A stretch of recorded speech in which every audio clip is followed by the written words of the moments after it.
Bismillahirrahmanirrahim. Assalamualaikum warahmatullahi wabarakatuh.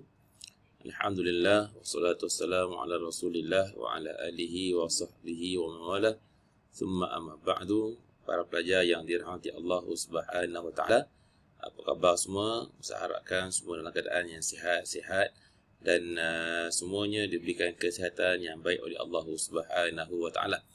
Baik, alhamdulillah untuk video Ustaz pada kali ini, Ustaz nak kongsikan satu tajuk yang baru.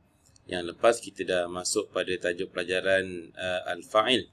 Dan juga kita dah belajar tentang dua perkara, iaitu Al-Fa'il Al-Zahir dan juga yang kedua Al-Fa'il Al-Mudmar. Yang mana Al-Fa'il Al-Zahir itu satu kata ganti, satu kata nama yang merujuk kepada si pelaku. Yang mana Al-Fa'il Al-Zahir, si pelaku itu disebut dan dinyatakan secara jelas.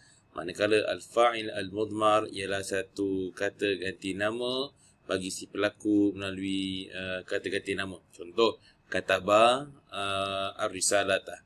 Maksudnya di situ kita mengetahui bahawa dari sudut fa'il itu kataba adanya perbuatan dan adanya si pelaku kepada perbuatan. Baik. Jadi hari ini Ustaz nak masuk, kita nak kongsikan satu tajuk yang baru, iaitu topik yang kedua berkaitan dengan an-naibu fa'il. Naibu al-fa'il. Baik. Saya kecilkan sikit. Baik. Baik, apakah naib fa'il ini? Baik, naib fa'il ini ialah satu keadaan yang di mana tidak disebutkan, tidak dinyatakan si pelaku tersebut. Tak dinyatakan secara langsung si pelaku kepada perbuatan tersebut. Baik, kita lihat dahulu dialog yang ada, perbualan yang ada di dalam paparan yang saya kongsikan ini. Yang pertama, ya Habibu ata'arifu amthilatan an-naibil fa'ili fil Qur'ani kathiratun ya Ahmadu minha qawluhu ta'ala idza zulzilatil ardu zilzalaha wa qawluhu ta'ala wa idza quri'a 'alaihimul qur'anu la yasjudun. Ya Habibu, limadha yuhzafun al-fa'ilu fil jumlatil mufidati min asbabi hasfi fa'ili imma lil 'ilmi bihi wa imma lil jahli bihi wa imma lil khawfi minhu wa imma lil khawfi 'alaihi wa imma li syarafihi. Baik.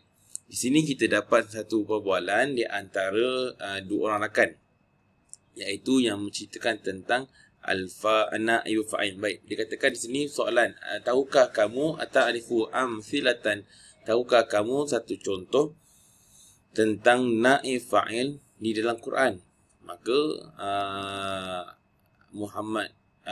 Habib menjawab, kathiratun ya Ahmad, banyak wahai Ahmad.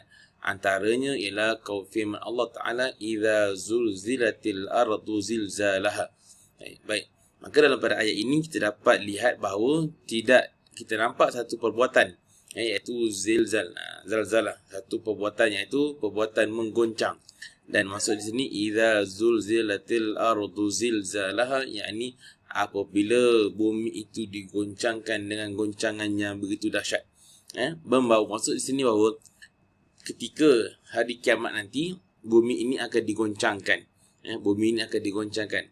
Siapakah yang digoncangkan? Tak nampak siapa yang menggoncangkan. Tak tahu siapa, tak nampak siapa yang menggoncangkan. Tapi hakikatnya perkara itu ada yang melakukan, yang ni para malaikat atas arahan daripada Allah Subhanahu wa taala. Baik, contoh yang kedua, wa idza quri'a 'alaihimul Qur'an la yasjudun. Dan apabila dibacakan ke atas mereka akan Al-Quran. Mereka kata Quran itu dibacakan. Ada tak perbuatannya? Ada, perbuatannya itu membaca. Ada tak yang melakukan? Ya, ada orang yang membaca. Siapakah yang membacakan? Tak tahu, tak disebutkan secara jelas siapakah yang membacanya. Sama ada lelaki ke, seorang perempuan ke, ataupun disebutkan nama secara tepat, tak disebutkan secara tepat, tak disebutkan secara jelas siapakah yang melakukan bacaan tersebut. Jadi, kenapakah fa'il dalam bab naib fa'il ini dihapuskan, dipadamkan fa'il tersebut? Kenapa dipadamkan? Kerana maka di sini disebutkan di antaranya sebab min asbabi hadzal fa'il ialah antara sebab dihazaf, dipadam fa'il itu ialah Yang pertama, imma lil ilmi bihi. Imma lil ilmi bihi, ini untuk sama ada untuk mengetahui dengannya, untuk mengetahui tentangnya, ataupun wa imma lil jahli bihi, ataupun sama ada untuk tidak mengetahui tentangnya, wa imma lil khaufi minhu, ataupun untuk menakuti, untuk ditakuti daripadanya, wa imma lil khaufi alaihi, ataupun untuk menakuti kepadanya, ke atasnya, wa imma li syarafihi, adapun untuk memuliakannya. Jadi ini antara sebab berlakunya dihapuskan, dipadamkan fa'il. Jadi secara rumusannya yang boleh saya kongsikan di sini ialah naib fa'il ini satu keadaan yang di mana tidak disebutkan fa'il. Saya nak cerita fa'il dalam ketika ini dihapuskan, tidak dinyatakan, bahkan dipadamkan. Kalau kita lihat pada contoh fa'il zahir yang lepas, contoh yang boleh saya berikan, kataba Muhammadun ar-risalata. Kataba telah menulis, Muhammad ar-risalata, surat itu. Jadi kita nampak perbuatannya, kita nampak si pelakunya, dan kita nampak apa yang dilakukan. Baik. Tapi kalau di sini dalam bab naib fa'il ini, kita tak nampak siapakah yang lakukan. Kita tak tahu siapa nama orang yang lakukan, dan kita pun tak tahu sama ada dia tu lelaki atau perempuan. Maka kat sini nak disebutkan bahawa dihazafkan naib fa'il dalam bentuk tidak dinyatakan siapakah pelaku tersebut. Contoh yang tadi kita bacakan, wa idza quri'a alaihimul Quran, dan apabila dibacakan ke atas mereka akan Al-Quran. Ini contoh yang terdapat dalam Al-Quran. Baik. Mungkin kita boleh tengok dahulu contoh yang lain dalam buku ni. Ya, usah pindah pada slide seterusnya.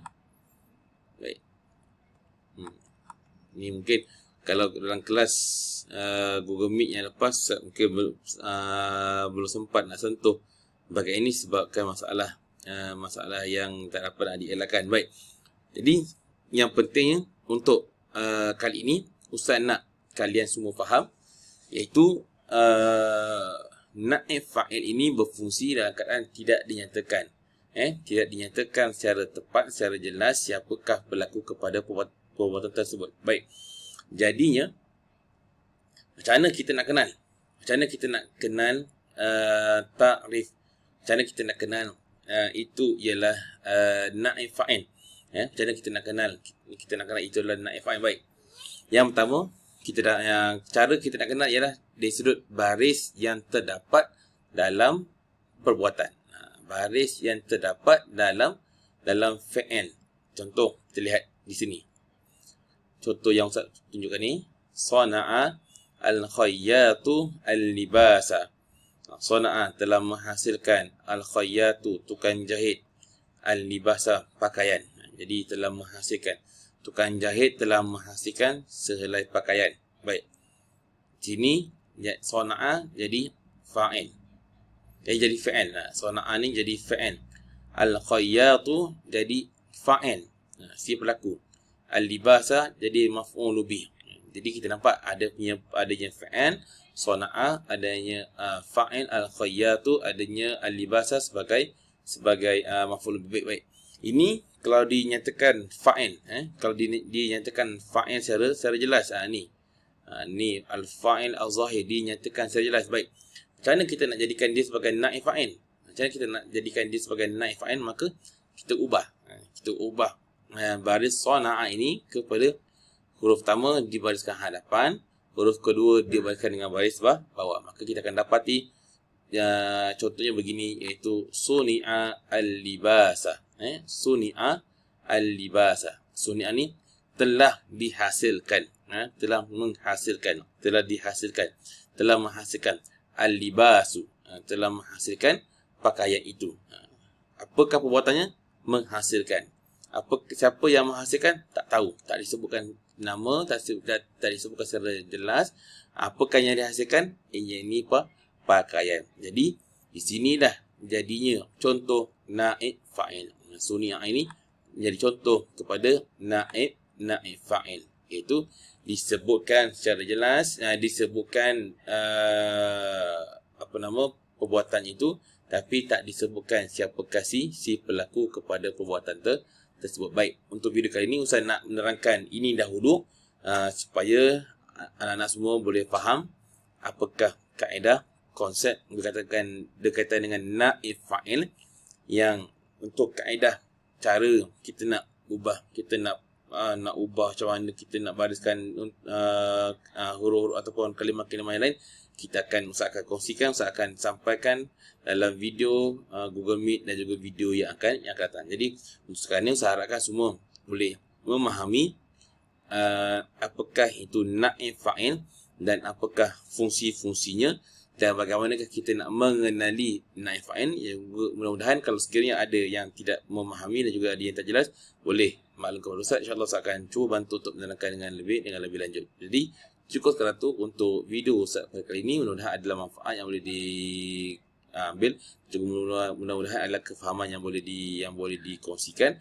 Aku qauli hadza wa astaghfirullahal azim wa lakum. Assalamualaikum warahmatullahi wabarakatuh. Siru ala barakatillah.